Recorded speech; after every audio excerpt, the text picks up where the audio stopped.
Real women murders, not fiction. Love women, don't kill them. Giving real women, unknown women, recognition to the world.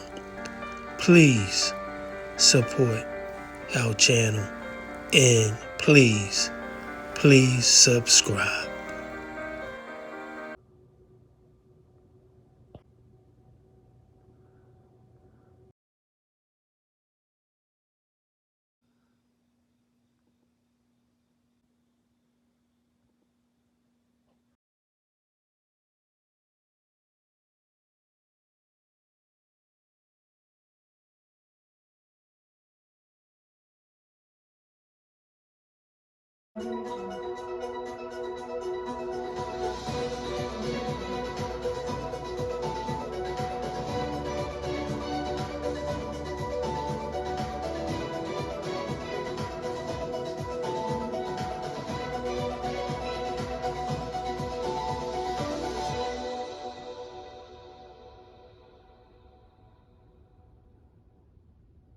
It's been more than 4 months since the Charlotte native went on a trip with friends to Cabo, Mexico.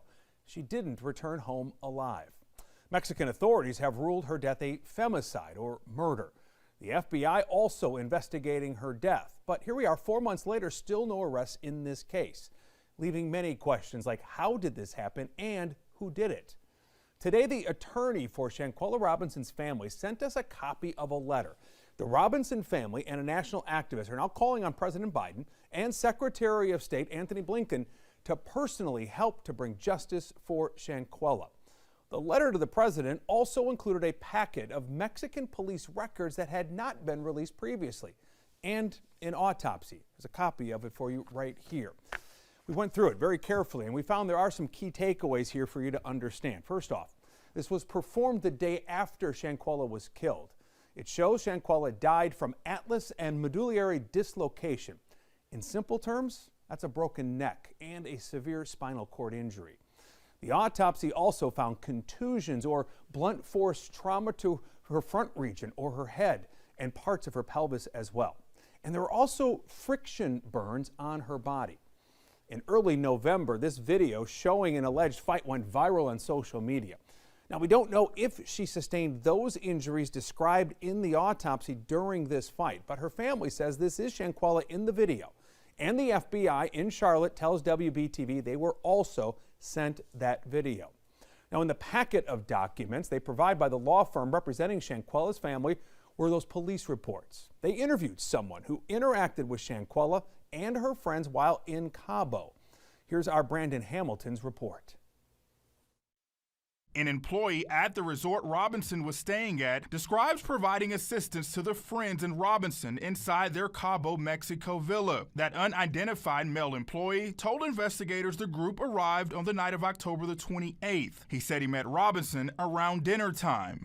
He added she was the last to the table, quote, seemed not to fit in with the others and was out of place at that party. Obviously, Shanquella was attacked by someone in the group, one of the travel mates. So the employee describing their interaction lets me know that the environment that she was in for her last moments wasn't a positive one. The next day, October the 29th, as we've reported, Robinson was found dead. According to the transcript, the resort employee received a text from the main guest asking about medical service and added that Robinson had alcohol poisoning. The employee later learned Robinson had died.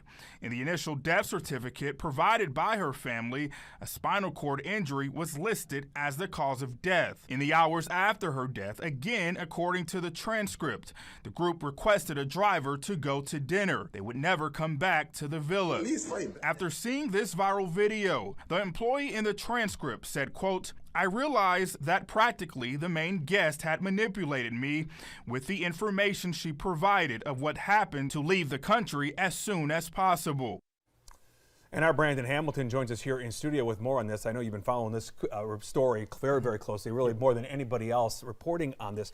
What stood out to you most? What did you learn from these documents today? Yeah, when you're reading the documents, what stood out was that interview from the employee that worked at that villa where they stayed at. He talked about when those guests arrived.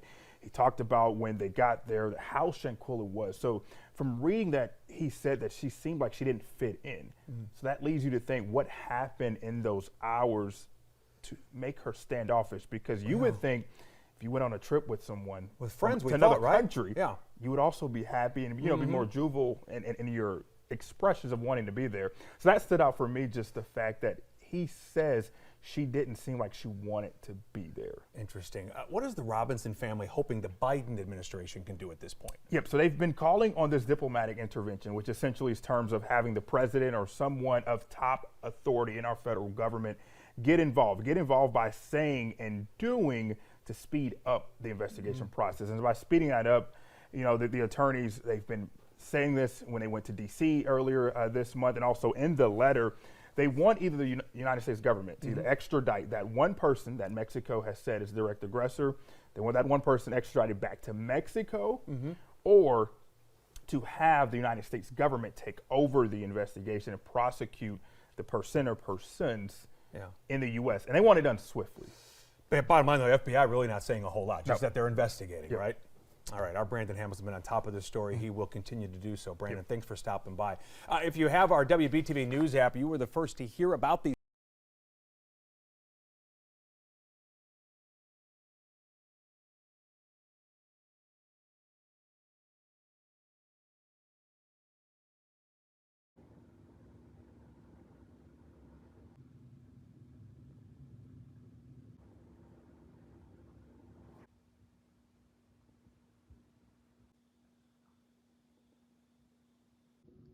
Thanks for watching. We appreciate you. Please subscribe.